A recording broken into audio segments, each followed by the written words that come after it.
Bismillahirrahmanirrahim. Assalamualaikum warahmatullahi wabarakatuh. Perkenalkan, nama saya Daniel Ahmad Firdaus. Di sini saya akan menjelaskan tentang perkembangan sosio-emosional konsep diri dan perkembangan moral usaha didik. Nah, dalam judul ini saya akan menjelaskan 4 pembahasan. Yang pertama, bahwa perkembangan memahami orang lain. Yang kedua, konsep diri dan harga diri. Yang ketiga, pengendalian diri. Yang keempat, industri versus inferioritas. Nah, dalam pembahasan pertama, yakni perkembangan memahami orang lain. Salah satu hal yang perlu diperkembangkan pada seorang anak yaitu pemahaman bahwa seseorang tidak selalu mengatakan sesuatu yang benar pada dirinya. Kemudian pada usia 4-5 tahun, peneliti menemukan bahwasanya pada usia tersebut seorang anak tidak lagi mendeskripsikan dirinya sendiri. Akan tetapi mereka mulai memahami bahwasanya orang lain akan mengatakan sesuatu yang tidak benar untuk mendapatkan keinginan yang mereka inginkan. Kemudian pada fase ini seorang anak mengalami 2 fase, yaitu fase kanak-kanak kecil atau fase kanak-kanak awal dan fase kanak-kanak tengah dan akhir. Nah, pada fase kanak-kanak awal seorang kanak-kanak masih belum bisa memahami pemikiran orang lain atau memahami orang lain. Akan tetapi pada fase tengah dan akhir seorang anak mulai memahami dan juga mampu mengambil perspektif orang lain, sehingga dengan kemampuan ini seorang anak dapat menyimpulkan bahwasanya seorang orang lain itu berbeda pemikirannya, pandangan dan juga perasaannya dengan dirinya. Kemudian ke pembahasan kedua, yakni harga diri dan konsep diri. Harga diri yang tinggi dan konsep diri yang positif itu merupakan ciri penting dari kesejahteraan seorang anak. Akan tetapi harga diri tidak selalu menunjukkan kenyataan.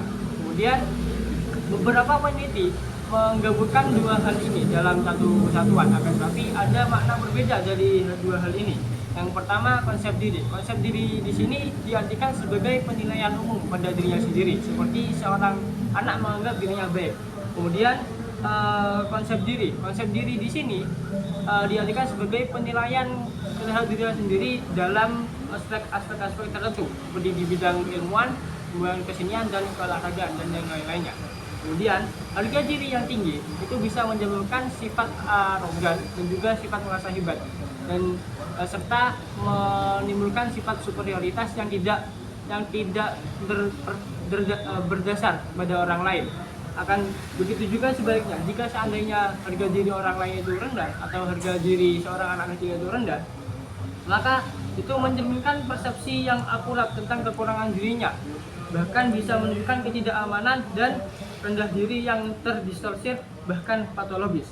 Kemudian ke pembahasan ketiga, yakni pengendalian diri. Nah, pengendalian diri di sini merupakan hal yang sangat penting dalam perkembangan seorang anak pada fase tengah dan fase akhir, tengah dan akhir. Yakni pada fase ini seorang anak mulai menunjukkan peningkatan kemampuan yang ditandai dengan upaya sadar untuk mengatur pikiran, perilaku emosi, pikiran yang berkelanjutan menjadi ilmu sosial dan juga prestasi akademik. Nah, hal tersebut berkaitan dengan peningkatan kontrol kognitif dan juga termasuk kemampuan mengontrol diri. Kemudian ke pembahasan keempat, yakni industri versus inferioritas. Nah, dalam teori 8 tahap perkembangan manusia menurut Erik Erikson, tahap ini termasuk dalam tahap yang keempat, yang mana tahap ini digambarkan sebagai tahap di mana seorang anak kecil atau anak-anak mulai memiliki ketertarikan kepada sesuatu, yang mana bagaimana sesuatu tersebut dibuat dan juga bagaimana sesuatu tersebut dikerjakan atau bekerja. Kemudian mengenai identitas adalah potret diri atau self portrait yang terdiri dari banyak bagian, di antara lain jalur karir dan pekerjaan, pandangan politik, kepercayaan spiritual dan religius, struktur status hubungan pribadi, dorongan untuk berprestasi dan kemampuan intelektual, orientasi seksual, asal budaya atau etnis, minat hobi, citra tubuh. Nah, untuk menyatukan semua hal ini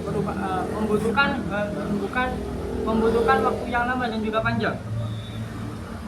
Kemudian dan juga melibatkan penyangkalan dan penegasan berbagai peran dari sisi diri. Dan perkembangan identitas terjadi sedikit demi sedikit serta harus dibuat berulang-ulang dalam kehidupan. proses ini tidak terjadi dengan rapi dan tidak muncul secara tiba-tiba.